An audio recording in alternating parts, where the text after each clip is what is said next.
राम बाबू भैया अब तारा कैमरे से खेल ले पहले है भाई लोग है ने जे खड़ा बा ई लोग के पहले तनी बढ़िया से शूटिंग करो एको गो चेहरा ले ली हो बढ़िया से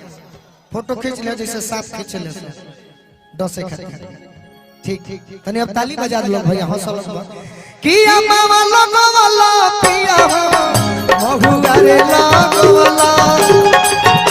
वाह वाह भैया तो अम्मा वाला गोवाला पिया हो महुआ रे लागोवाला अम्मा वाला गोवाला पिया हो महुआ रे लागोवाला। एक बार तनी जोर से पहले जयकारी होके के चाहिए प्रेम से बोली दुर्गा मैया की होने से मत बजाओ लोग श्रोता के अपना आवाज बताओ आर्गन के कौन कर यानी श्रोता के देसी माटी के आवाज ये सब जय जय जहां बोलाई गर्दा कबर जे पूरे यूपी बिहार में तो तनी सब को एक जोर से बोले को बोलो बोलो सच्चा दरबार की। हां हमने कही है भोजपुरी के जय के मार दिया ला तनी ताली बजे के तो अम्मा वाला वाला पियो हो महुआ रे लागवाला अम्मा वाला वाला पियो हो महुआ रे लागवाला कहे ना लगवाला पियो हो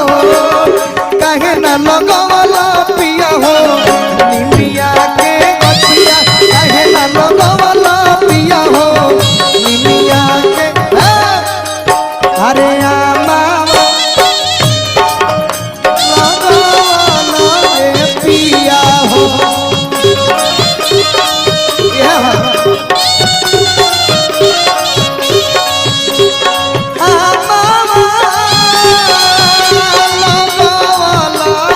पिया हो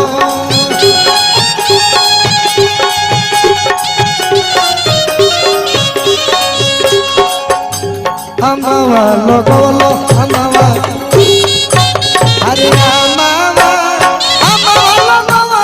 पिया हो महुआ रे लगवलो तो कहे ना लगवलो पिया हो कहे ना लगवलो पिया हो निमिया के लगवलो पिया हो निमिया के बचिया प्यारी हो देश प्यारी हो देश देखे तो हम जतया में तेरी जैसे घोड़ा तेरे सबे सपने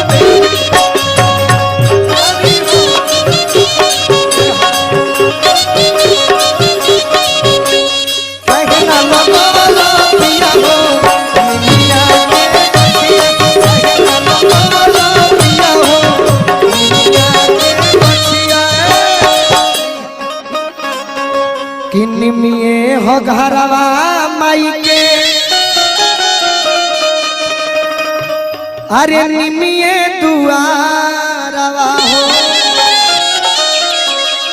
तो निमिये हो घरवा माई के निमिये दुआरवा हो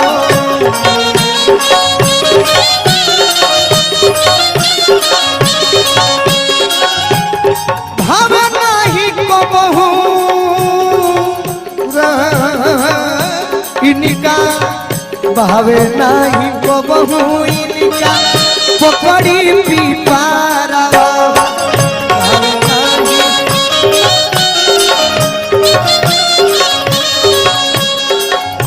भावे नाही को बहु इनका पकड़ी पीपारवा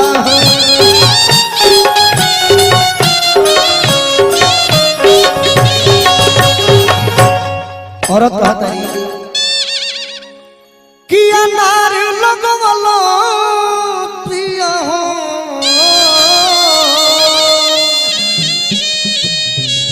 अरे अढ़ौल लगवलो।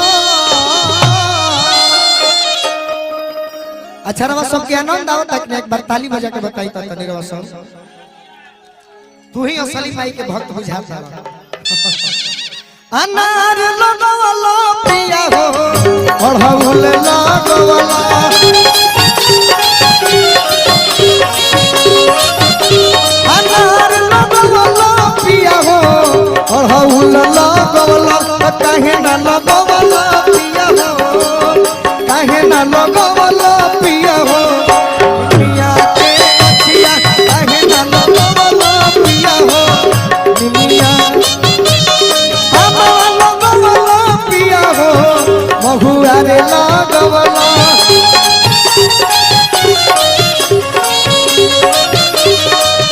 लगवालो